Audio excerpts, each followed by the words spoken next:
Hi, I'm Bill DiGiulio. In previous videos, I've talked about major scales on the guitar and various patterns and ways to play them. In this video, I want to talk about major scales in a more intellectual sense, in other words, knowing the notes of the major scales. There have been quite a few video channels recently that have become very popular that discuss the topics of music theory. For example, Rick Beato's channel, Adam Neely, both of them and plus some others go into fairly advanced topics in music theory. Many times when watching Rick Beato's channel, many people will make comments, for example, that he'll, to the extent that, oh, you've lost me, or I don't know what you're talking about now, or can you go back over that? I must have missed something. What this is saying is that the person making these comments does not have a fundamental understanding of music theory, since the topics Rick is probably discussing at that point are involving more complex concepts in music theory. So if you want to get the most out of channels like his and many others that are on the web, on the YouTube, for example, or the web for that matter, I would recommend getting a basic knowledge of music theory. Now, the way to start doing that is to, in my opinion, learning the major scales. There's a lot to music theory, and people sometimes get overwhelmed by thinking, I have to memorize all this information. It's overwhelming. They see a source like the Beato book, which is over, I think it's over 500 pages, and become completely intimidated by all this. Well, first of all, my understanding is Rick's book is more of a reference, and it's not necessary to completely memorize all the information in there. But to get a firm, usable grasp of music theory, there are some things that you do want to commit to memory, and I will talk about that right now. Now, the great thing about music theory is that it can be learned on the installment plan. You don't have to learn it all in a certain amount of time. You can learn it on a need-to-know basis or as your time allows. There is a good amount of information to absorb, but since it can be done slowly and in a methodical manner, it can be a relatively painless process if you do it correctly. I'll describe exactly what I mean by this. So when I mean knowing the major scales, I mean this: being able to spell the scale forward and backward at a decent rate of speed, and also knowing the key signature of the major scale. So for example, I'll take one that probably everyone knows, the C major scale. So that would mean C, D, E, F, G, A, B, C, C, B, A, G, F, E, D, C. Key signature, no sharps, no flats. Now, as I said, that's probably a scale you already know, so that's one down. Now, in traditional music theory, we refer to 15 total major scales that are used in our system of Western music. Now, the way I would memorize them is to learn them in increasing sharps and flats. Oh, and by the way, I will include a link to a PDF in the description of this video that you can download at no charge, which will give you all the major scales and their key signatures to use as a reference temporarily, because eventually a sheet like that you will want to completely memorize, and then you can feel free to put it away or destroy it, because the knowledge will be completely up here when it's useful to you. So the order I would learn the major scales in is in increasing sharps and flats. So for example, the next scale I would learn or memorize is the G major scale. The key signature of G major is F sharp. Therefore, the scale is G, A, B, C, D, E, F sharp, G. G, F sharp, E, D, C, B, A, G, and the key signature is F sharp. Now the next scale after that I would learn would be the F major scale, which has one flat, and that's B flat. F major scale, F, G, A, B flat, C, D, E, F, F, E, D, C, B flat, A, G, F. And again, key signature, B flat. And I won't go through all of them, but the next one, of course, would be D major. That has two sharps. So we keep the F sharp we've seen in the key of G, and we add one to it. So the key of D would be, the key signature of the D major scale would be F sharp and C sharp. So that would be spelled D, E, F sharp, G, A, B, C sharp, D, D, C sharp, B, A, G, F sharp, E, D. The next flat scale I would learn would be the key of B flat, or the B flat major scale, which uses two flats, B flat and E flat. B flat, C, D, E flat, F, G, A, B flat, B flat, A, G, F, E flat, D, C, B flat. And then etc. So the next one would be 3 sharps, 3 flats, 4 sharps, 4 flats, etc. until you've memorized all 15 major scales. Now, the reason I say the scales are the foundation of all of music theory is because once you get the major scales completely memorized, you can construct from those just about everything you'll need in the other areas of music theory. I'll describe what I mean by that. Let's take the C major scale, for example. Let's say that's the only scale we know. Let's see what we can derive from that. Well, from the C major scale, I can produce 3 other minor scale forms. For example, the natural minor scale is nothing more than the C major scale starting on the 6th tone, or the 6th degree.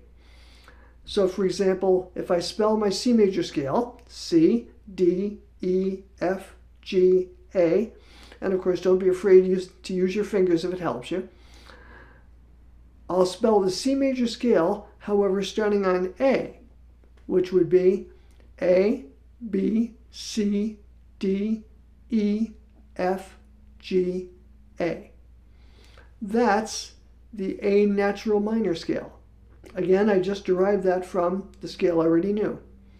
Can I derive another minor scale from that? Yes. Just by raising the 7th tone of the scale I just spelled, I can produce the harmonic minor scale.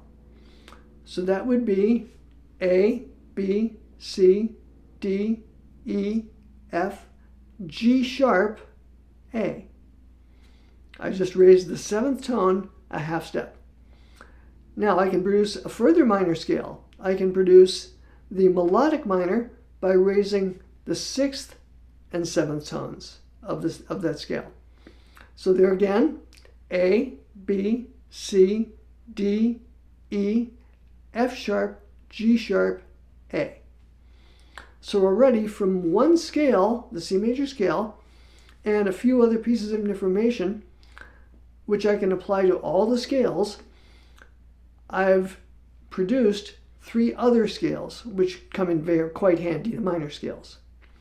Now, can I produce anything else from my knowledge of the C major scale? Yes, I can. By skipping alternate notes, or skipping every other note, I can produce chords. Say, for example, I'll take my C major scale, I'll take the first note, which is C, skip the next note, take the 3rd note, which is E, skip the next note, which is an F, take the next note, which is a G. I've produced a major triad, which is C, E, G, just by skipping alternate notes. Since that chord is, the first note of that chord is the first note of the scale, we can call that the 1 chord, and I've produced a C major triad, C, E, G. If I start on the second note and do the same thing, I've produced the 2 chord, D, F, A. Starting on the third note, same concept, E, G, B. Starting on the fourth, I produce what's called the 4 chord, F, A, C. Again, I'm simply taking every other note. The 5 chord, starting on G, G, B, D. The 6th chord, A, C, E. The 7 chord, B, D, F. So again, simply by knowing the C major scale, I've produced my 7 chords within the key that are quite useful in playing songs in that key or produced by that scale. So again, just to sum up, from one scale, I've already produced 3 minor forms, and I produced 7 triads, which are useful in producing all of these, producing harmony in that scale.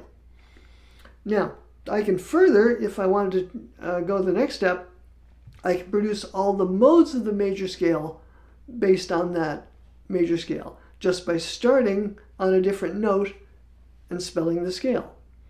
I won't go through that process now, but by doing that, I can produce 7 modes of the major scale. So again, all this information which I've just described, once you've memorized all your major scales, you can multiply it by 14. So you'll have everything you can do in the C major scale, you can eventually do in all the other keys as well. So that will give you quite a bit of background in music theory.